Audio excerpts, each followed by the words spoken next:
Yo minasan, chapter 104 Record of Ragnarok telah rilis dengan judul Salah Perhitungan dan Tekad, di mana Loki sebagai dewa penipu benar-benar melakukan tipu muslihat kepada penonton dan pada lawannya Simoheya. Loki kini bertaruh dengan mempertaruhkan nyawanya pada serangan terakhirnya. Sebelum saya lanjut, siapa tahu ada yang ingin berdonasi, silakan klik link Saweria yang ada di deskripsi ya.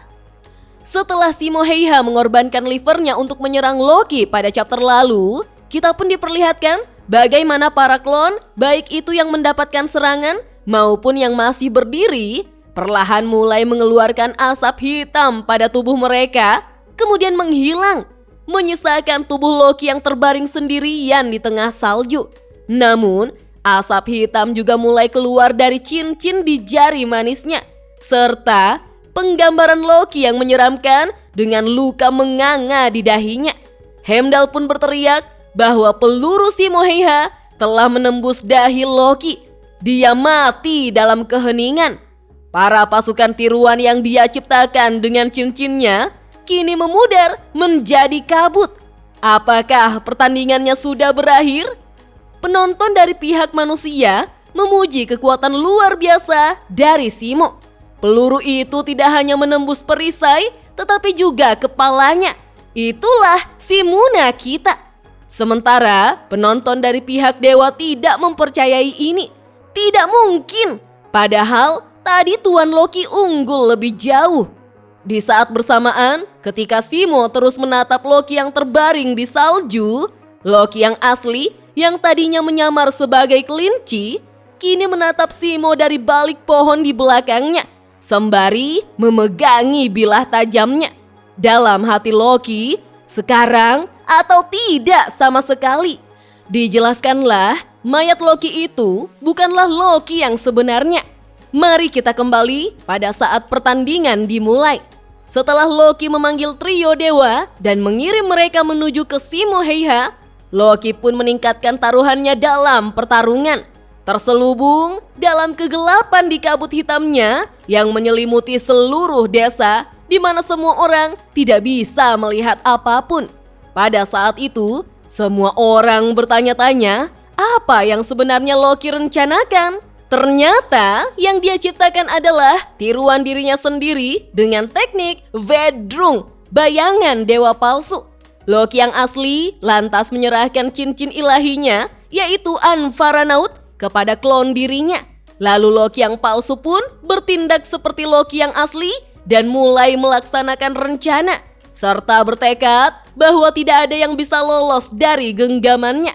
Tepat sekali, segera setelah pertandingan dimulai, Loki menyembunyikan dirinya dalam kabut yang diciptakan oleh Heimskringla-nya. Dia menyembunyikan tubuh aslinya di medan perang sehingga Simoheya tidak, bahkan penonton pun tidak melihatnya setelah itu.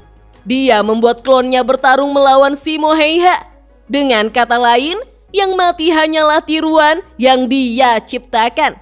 Selain kekuatan penyalin Heimskringla yang Loki sebutkan, dia memiliki 3 kemampuan lain yang belum dia ungkapkan kepada siapapun. Yang pertama adalah Vedrung, kemampuan untuk menciptakan satu tiruan dengan kekuatan yang setara dengannya. Yang kedua adalah kemampuan untuk berbagi kesadaran dan perspektif dengan semua tiruan yang telah dia ciptakan. Newheimar, lubang pengintip 9 dunia. Dan yang ketiga, kemampuan untuk mengubah salah satu dari tiruan yang terhubung itu menjadi sebuah gerbang dan mematerialisasikan dirinya ke posisi mereka, Endoriva, gerbang kebangkitan. Sehingga wajar saja ketika Simo menyerang klon milik Loki, secara langsung Loki yang asli mengetahui dan mengamati posisi Simo berada.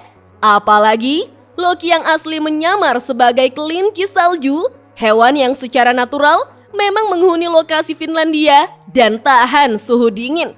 Untuk membunuh Simoheya dengan aman dan pasti, Loki menggunakan 3 kemampuan rahasia Heimskringla dan Loki telah memilih medan perang ini secara khusus. Namun, rencananya menghasil satu kesalahan perhitungan, yaitu kemampuan lawannya jauh melebihi dugaannya. Kembali ke masa sekarang, Loki tampak kesal memikirkan kekuatan Simo. Pasukan sebesar itu dibantai hanya dalam satu tembakan. Dan bahkan tiruan Loki yang memiliki kekuatan yang setara dengan Loki yang asli tewas hanya dalam satu tembakan. Sebenarnya siapa orang ini? Loki membuat kesalahan di sini. Simo Heiha adalah pejuang yang Hilde siapkan khusus untuk membunuh Loki. Klon miliknya tidak cukup untuk melumpuhkan Simo Heiha. Jadi, Loki harus melakukannya dengan kedua tangannya sendiri. Bukankah begitu, Hilde? Menurut Loki, Simo pasti tidak akan mengalihkan pandangannya dari mayat itu sampai dia yakin bahwa mayat itu telah pergi ke Niflhel. Ini adalah kesempatan terbaik bagi Loki. Tiruan itu akan kembali memudar menjadi kabut sebentar lagi. Tapi sebelum itu terjadi, Loki harus menemukan rencana untuk membunuhnya dengan pasti. Loki terus berpikir tentang apa yang harus dia lakukan sekarang. Loki tidak bisa mematerialisasikan diri ke posisi klonnya karena setelah klonnya mati, koneksinya terputus. Itu berarti tidak ada cara bagi Loki untuk mendapatkan cincinnya kembali. Dan tanpa cincin itu, Loki hanya bisa memanggil 4 tiruan saja. Loki terus berpikir, apa rencana terbaik untuk melenyapkan musuhnya hanya dengan 4 tiruan itu? Loki pun mengamati segala arah dari posisinya berada. Kemudian mendapatkan ide setelah seekor burung melewati Simo dan Simo tidak menganggapnya sebagai bahaya. Loki kini bertekad pada Hilde agar wanita yang dicintainya itu memerhatikannya dengan baik saat Loki mempertaruhkan nyawanya. Dan ketika seseorang terpojok sehingga terdorong hingga batas kemampuannya, terkadang mereka dapat mencapai adaptasi yang tidak terpikirkan secara instan. Itu berlaku untuk dewa dan juga manusia. Karenanya, penipu terkuat di Valhalla memasang perangkap terbesar dalam hidupnya. Ketika Simo terus memandangi mayat Loki, tiba-tiba dia berbalik ketika menyadari ada musuh dari arah belakangnya. Rupanya itu adalah Hercules yang merupakan klon dari Loki. Hercules langsung saja berlari dan menyerang Simo, membuat Heimdall berteriak, "Apa? Hercules telah muncul kembali? Apakah itu berarti Loki masih hidup?" Penonton di pihak manusia dan dewa bertanya-tanya, bagaimana ini bisa terjadi? Apa artinya ini? Kita bahkan diperlihatkan reaksi Brunhild dan Buddha yang sama-sama terkejut. Lalu, Simo Heiha langsung bereaksi dengan cepat untuk mengorbankan limpanya. Setelah memastikan musuhnya, Simo mulai memasukkan peluru, membidik, dan menembak. Dan itu semua dia lakukan hanya dalam waktu setengah detik saja.